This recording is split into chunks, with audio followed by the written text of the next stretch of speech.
Good afternoon, everyone, and welcome back to Mind Warp, the podcast that's supposed to warp your mind as we introduce you to all kinds of new things digital and otherwise in the mining industry, interesting topics and interesting people.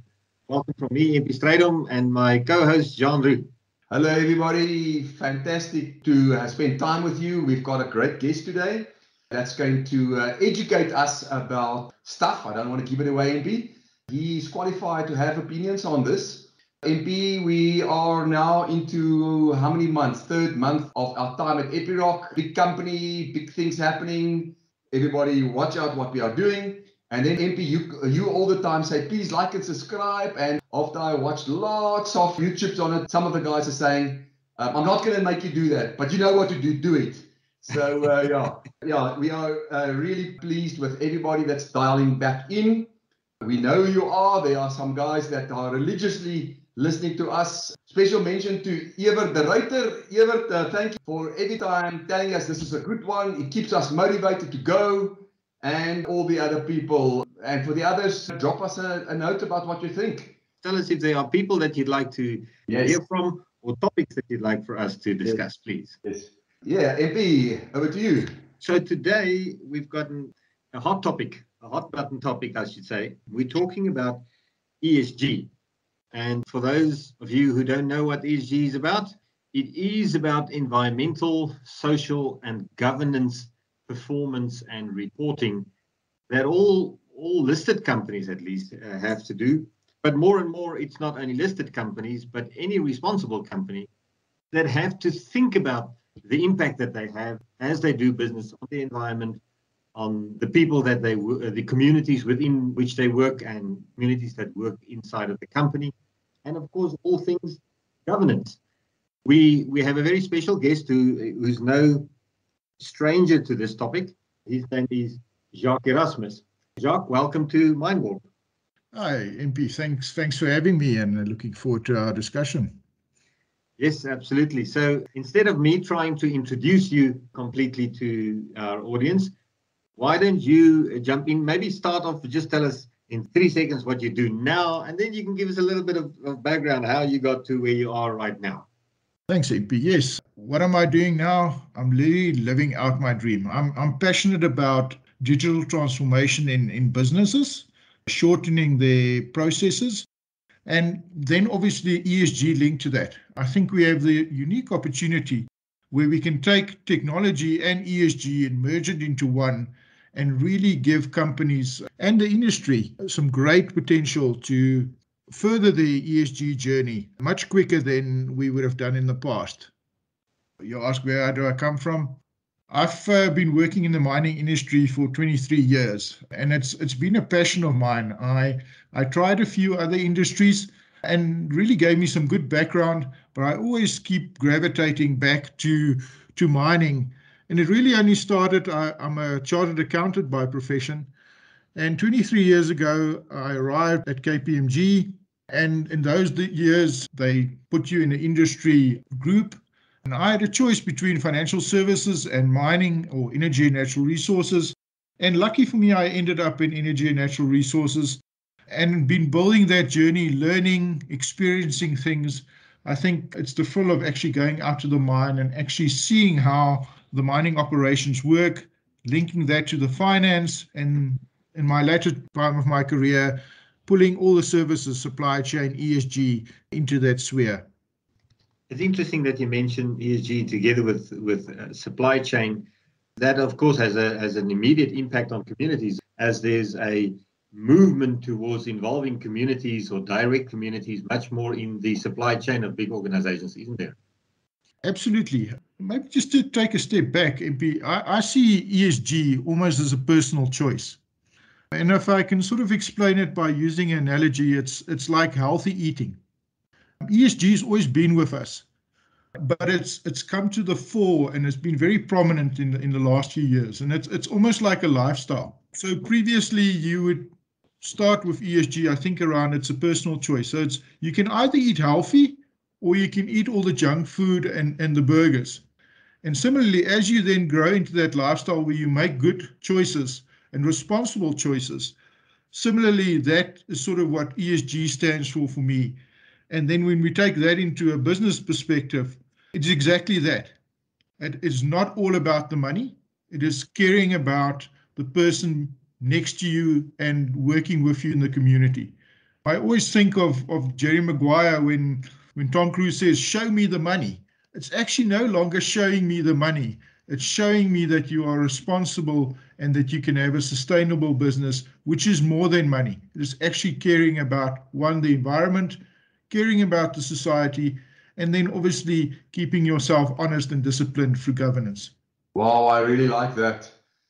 But these days and the last few years, there are more going than people just making a choice to eat more of this and that or have better ESG credentials. There are also pressure from investors and from the communities and from other environments. So before we jump into that, Jacques, let's talk about your background and the things that has built you up to this point to get to be knowledgeable about ESG.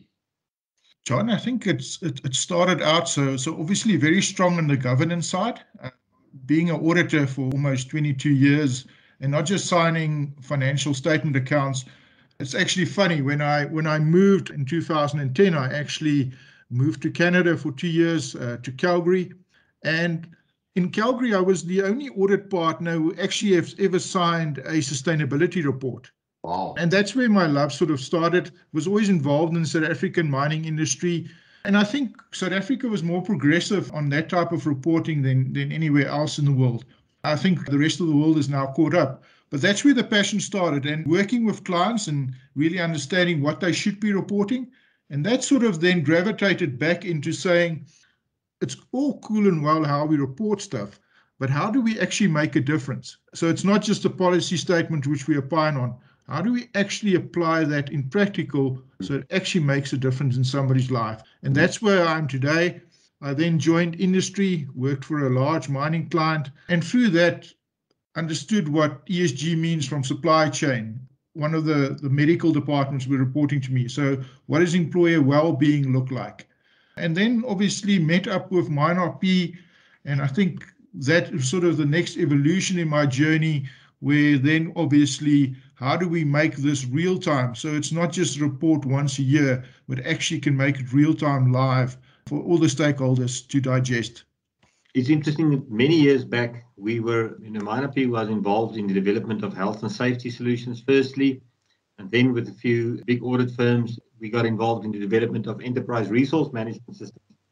And I remember that as we discussed how we take the products that we develop to market, one of the mining sustainability VPs said, well, firstly, you've got to learn how to wear a suit and a tie, because you're going to be speaking to boards and not to miners anymore. And that's true, isn't it? The kinds of reasons and kinds of discussions that drive the ESG engine are really board level discussions, aren't they, Jacques? Absolutely. And there's sort of two thoughts as you were speaking, which comes to mind. One is, and I just want to go back to sort of what management perceived as value in the business. And I think the boards have realized that value is no longer the profit in my profit and loss or the dividend I declare at the end of the world. Yes, that's important because you need money to obviously fund these programs. But value in a business at a board, I think, has now changed, where it's changed from money to sustainability. Also, if you look at your stakeholders and your investors, they're no longer interested in just getting a financial return. They are looking at companies and saying, are you doing business in a responsible manner? And if you look on the internet and read publications, you will see that there are a lot of studies who've come out in the last sort of 3 months, which would argue and make the suggestion that a company which is socially responsible, therefore meaning driving the ESG agenda, would actually trade at a higher multiple in their share price than a company which would not. And to that point, I believe ESG is actually the number one priority. It doesn't matter if you're in mining, banking, any industry. I think that has actually become the business imperative, and a lot of companies are subscribing there too. It's now just how do you unpack that and realize the value for your stakeholders. Well, that's significant. We interviewed Andrew Lane from Deloitte South Africa last year, or Africa. You probably know him well, Jacques. And he mentioned that he facilitated a discussion on Johannesburg in Indaba in 2020 and in 2019. And the first question he asked his panel, which was senior miners, CEOs or that level, he asked them, gentlemen, what has changed since last year when I interviewed you on a panel? And they all answered, Greta Thunberg. So in his podcast, he's talking about that. So from his discussion, I am reading that the pressure is on and that it's speeding up. What pressures are you seeing into 2021, Jacques? Yeah, I always enjoyed Andrew Lane, worked 2 years with him at Deloitte. So I have a lot of respect for his view. And I think just to add to that, so if we unpack it and look and say, what traditionally drove companies, or what was the boardroom discussion? It was all around finance. And auditing and financial statements and accounting standards and so forth has been evolving over the last 100 years. Now, if we take ESG and we put them in that same bucket, we don't have the luxury of 100 years to write the standards and to build systems where we have big ERP systems which actually generates this information to us. I think with technology, we are fortunate that it will be a lot quicker for us to actually get to that maturity point. The other point I want to actually point out here is to say the way consumers or our stakeholders consume information. I think we all live in an age where we know, and I always talk about my children and how they consume data and information, and it's quite poignant. So I'm going to give away my age on this one. So John and MP, you would remember we still in the old age when you downloaded something and it still buffered for a while because you didn't have high-speed internet, right? Today, that was about yesterday.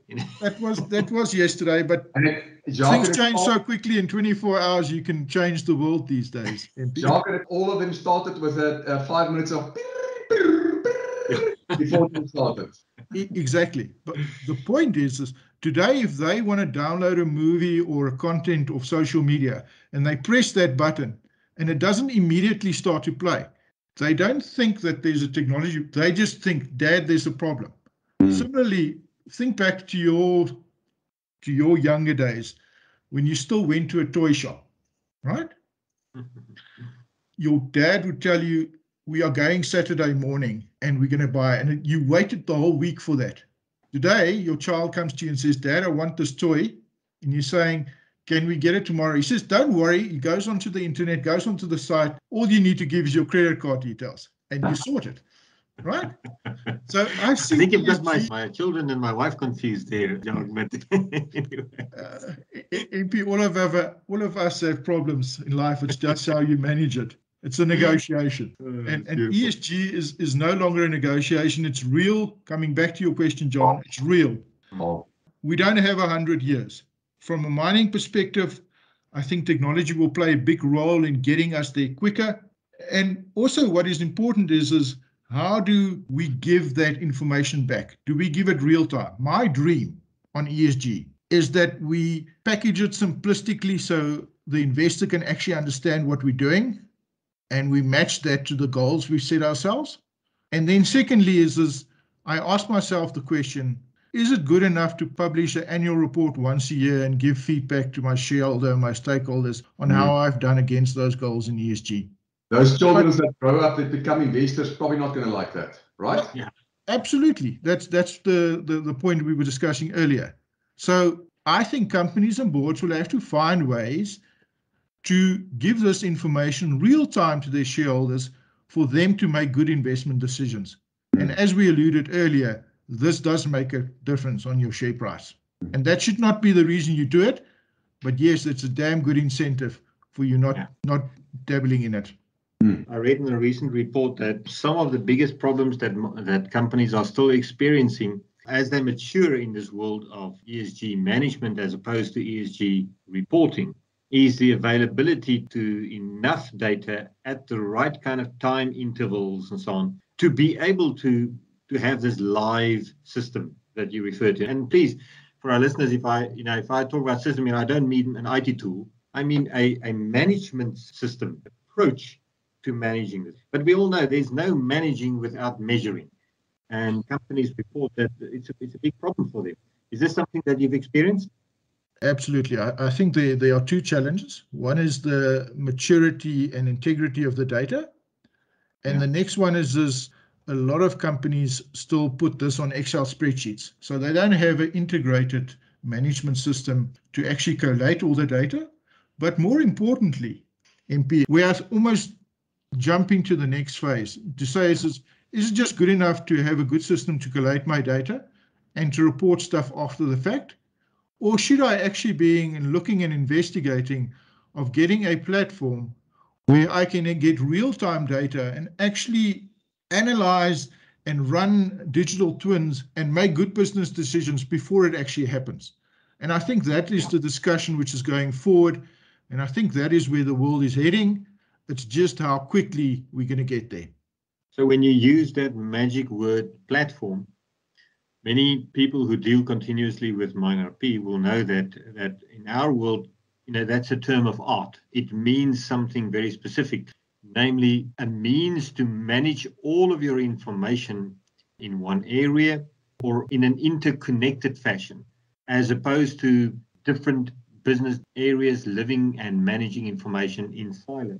So you've been working for the past months on using a platform to build a framework for this live management of ESG.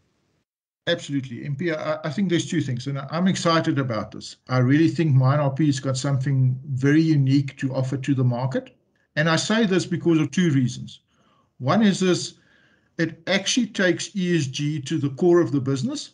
So it's where the planning and activities happen. So it's not something on the side where you have an executive who's trying to drive some ESG initiatives and goals. It is actually part of your business and you manage it as part of that business. The second thing is if you then actually think about it, and that's the concept we are working on tirelessly, is around actually having three balance sheets: a financial balance sheet, a reserve and resource balance sheet, and most importantly, an ESG balance sheet. And all of them work concurrently and are in sync with each other. So if I take a business decision, I can instantaneously know what impact that has on my ESG balance sheet and on my reserve and resource balance sheet, and vice versa. Does this mean adopting a different ESG framework all over again, or what's the relationship between ESG frameworks and this ESG balance sheet you're talking about? It is basically, so two things. One is the MineRP platform actually goes down to an activity and an action level. And if you then simplistically think about it, you can then link a ESG measurement in all the other frameworks to that activity. So you don't have to reinvent the wheel around your reporting framework for ESG. All you're taking is breaking down that framework into its lowest level and linking that to a mining activity or to a business activity. And now you can also real time actually go and estimate the impact you would have if you change that business process or activity, because you already have the link to your ESG. And I think that is what makes it very powerful. So if we take this vision of yours of being able to take mining transactions and expressing the impact of the mining transaction on some kind of balance sheet, whether positive, negative, what is required from a technology perspective? It seems like you almost have to be omniscient here to be able to understand how you would impact your community, your employees, your financial balance sheet, your governance, your direct environment, and so on, all in one. Do you propose in one system that does all of this? Or how do you think about managing these interconnected domains? 2 points to that, MP, and listening to your previous podcasts, it's partnerships, right? No one company or platform will give you everything, but there are how you are connecting that into a seamless data set. We will obviously work with our partners in MineRP, but we provide the core and we then able to expand that core to actually give you that functionality. The second thing is the great thing about technology is the front end is always user-friendly and easy to use. So you don't have to be a tech guru to do that. The smart stuff happens in the background, but the normal user or the stakeholder would actually never see that. And that's the beauty of using technology to do this. You don't have to be an IT specialist to actually make this come to life. And maybe as a final point, I don't think this is just a dream. I think this is something which is very real. And I am very confident that in a very short space of time, this will be demonstrated in reality. Jacques, diving into a little bit of the detail of what it is that you are doing together with MineRP and with Epiroc as a new employee, but as a contractor before, aspects like digital risk management, ESG balance sheets, and ESG into the life of mine plans are some of the topics that you are working on. Could you open up a little bit more detail for us around two of these topics, please? Absolutely, John. I think when you look at a life of mine, and let's look at what we currently have. It is a static model which gets updated once a year, and our operational plans, which we actually use to further our mining activity, is not connected. So in working for obviously one of the big mining houses, it became apparent to us, and this is for the first time, finance with ESG components to it and mining actually crossed that divide. And I think that's very important. Although you would think you work in one company, you still very much had a silo approach, and the finance guys didn't talk to the mining engineers and vice versa. What we are doing now is bridging that divide. And the first thing, we talk around risk management. So obviously having a very risk-focused background. The question I ask myself is very simplistically this. If I have a life of mine, what impacts that life of mine? And those are the various risk factors facing the company. Let's take a coal company as an example. Coal price, diesel price would obviously impact it. You're running our equipment, Transnet and the like, exporting the coal to Richards Bay and so forth. I think what is then important is to say, if I have this life of mine, it can't be static, and my operational efficiencies will obviously feed back into the plan. Am I making my targets and goals? But then also all these external factors. And that's where digital risk management starts off. And we actually built, in my previous capacity, a digital tool which has two components. A risk sensing tool, which actually senses risks, something like COVID, for instance. And then obviously taking your traditional risks and putting it through a 4-scale lens, not just impact and likelihood, but also interconnectivity and velocity. And taking all of those principles and applying that as a front end to our life of mine. Once you've sort of covered that bit, you then look and say, well, in my life of mine, how do I keep this document live? Or how do I keep this plan live? And that there's not a disconnect between my operational plans and my life of mine. Because if I can put that into one and update that on regular intervals, I will have a better outcome. Wow. And then obviously you look at that and all the stuff on supply chain flows through, all the ESG stuff flows through, and really now I can start to manage my working capital as a finance person at a mine. Previously, you were able to control it, but it was a bit of a guessing game. Now, I think with this type of platform, you actually have the ability to do it real time with good business information to take business decisions. And that's always my bottom line. I'm going to say it again. You can only take a good business decision if you have good business information. And I think this is what it is trying to achieve. Wow. Sure, Jacques, that's a mouthful. So what I'm hearing is putting business processes together, putting people together on several sides of several divides, but also bringing data together and make the data more in time, and essentially then bringing dashboards to make more decisions more often. As you said, not good enough to publish once a year anymore. So the question I want to ask is your experience around the types of people. Now we know that the data can be put together. Yes, it's complex, but the data can be put together. Like you are busy now with your team at MineRP. What complexities do you see of bringing people together in the different departments that will now have all this data on tap and are able to look left and right of their part of the business to be able to make proper ESG decisions and feed the board with proper information? I think it's almost comes down to consulting 101. It's change management. People have done stuff for many years and it's worked to an extent. Okay. But what has happened is and I think COVID's just exacerbated what we all knew, but we're always too scared to admit to, is that the world has changed. The world is interconnected by using technology. So I can get any piece of data in my personal life, but when I get to work, I get a siloed approach. And I think that has now been broken down. So I think one of your biggest stumbling blocks, as you rightly put it, is actually for people to lose this fear that data will expose me. That's absolutely nonsense. What I think is important is that data can actually help you do better in your job. I've always used the analogy, and in my previous experience, we did some analysis around how people consume data and how long it takes them to put this data together. Yeah. And this was not a Oxford thesis, but what the findings were people spending 70% of their time putting data together and only spending 30% to actually analyze and take good business decisions based on that data. And the drive was very simplistic to turn that around. So spend 70% of your time on making good business decisions, looking at the data and interpreting it, and only 30% in actually collating it. And there's a whole podcast in there that we probably should talk to you about again, you know, all the behaviors that needs to support that, etc.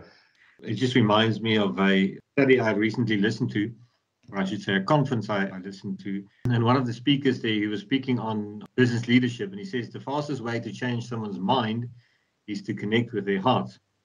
And I think that's probably one of the things that the ESG reporting and maybe even the ESG activists have managed to do better over the past, say, decade, is moving from paper and a cold look at numbers to talking to people about the real social and interpersonal impact that their life and work has on their communities, their environments, and so on. Jacques, it's been really fascinating listening to you speak. We wish you all the best. It has the potential, speaking of impact, to have a big impact in the industry if we're able to forward these kinds of solutions and put the focus on this. But I want to just quickly come back to you as we close our podcast. And as we always do with all of our speakers, for people to get to know you a little bit better, we ask everyone, what's on their bedside table? You know, what do they read or what do they keep themselves busy with in your case when you're not thinking about ESG or about systems integration or change management, etc. So what's on your bedside table? And before he answers, we all know that executives are under immense pressure, and you being an executive and now being an executive on this side, how do you balance your life? John, I actually read a book a while back, so you'll be disappointed to know that there is no book on my bedside table. Because I read this book, it's actually a great book. It's about me time. And I think we are neglecting that. We are so busy pleasing other people or doing things or caring for other people that we don't actually give ourselves that hour, 2 hours a week, which we need to actually recharge and just spend time with our own thoughts. So I read this book and it was inspirational for me. And what I took then from that book is to say, you need to find other outlets to let your creativity and just relax. So the two for me is one is around, I enjoy cooking. So I really love watching the cooking shows and then taking that creativity and trying and applying that in my own kitchen. So do you know who's going to win Australian MasterChef, since we're watching it here behind the time, or have you managed to avoid the headlines? I haven't watched it. I do religiously watch the show. And it's sort of a family thing. 6 o'clock, the world shuts down in our house, and 6 o'clock we watch that. And then before that, it was the show where they renovated the houses. So we sort of interchangeably are really into those type of things. But what is important is you give an outlet to your creativity. The other thing I really do is I absolutely, World War II documentaries is something which I love. I love reading about strategy and those type of things. So it's a strategy book, but in a real-time scenario, not something which is just in a book. And I was watching YouTube the one day, and I actually came across a channel called CW Modeling. And this person actually builds dioramas. So he builds models, mainly of German armor. And then he builds these little scenarios. So if you haven't watched the diorama, please go onto YouTube and just type in World War II dioramas, and you'll see the most fantastic real-life 3D things which people create out of scratch build. So you take balsa wood, plastics, cardboard boxes, polystyrene, and you actually, once you've built your model and you've painted it, and there's really a lot of technique in painting it, it's not just that easy. You can really get into this hobby. But then you stretch build, and I actually enjoy that more. So I quickly build my model and then spend sometimes months in building these dioramas. And I draw that back to ESG or to my work life. I now don't look at a piece of packaging which comes from the Woolies or the Pick n Pay as just putting it in a recycle bin. I take those pieces of polystyrene or cardboard and create buildings or landscapes from it. And I think ESG is pretty much the same. So which is worthless to somebody else, you turn that into value for yourself. And that's the essence of ESG for me. Wow, fantastic story. You better give us the name of that book for the notes, because I think it's a really, really important topic. And then I think I need to invite you over. I always loved cooking, but after I had COVID and I had a heavy bound of it, I started cooking again, and my calamari tubes are to die for. Not literally, but beautiful. And then this weekend I tackled a octopus, both Spanish recipes. So yeah, I think I need to invite you over. Absolutely looking forward to it, and maybe just the book. It's called Me Time, Finding Balance Between Taking Care of Others and Taking Care of Yourself by Jennifer E. Beal. Great read. I think that could be life-changing. It's not a strategy book of how to be a better manager or something. It's actually looking after yourself, and that's where I think everything starts. So MP, when for all those readers that you know are fed up with all the reading, let's post that, and that can be their last book that they read. Sounds good. Sounds good. Thank you so much, Jacques. Thank you for your time and for your wisdom. And John, always a pleasure. Thank you, MP. Thank you, Annika. That today is our production manager. Yes, maybe while we said that, our thoughts are also with our normal production manager, Janri. He is expecting twins and they are due within a week. And so we trust that she'll keep healthy and stay healthy. And we're looking forward to meeting the extended family. Oh, for sure. Thank you, Jacques. Thank you, everybody. Thank you for having me.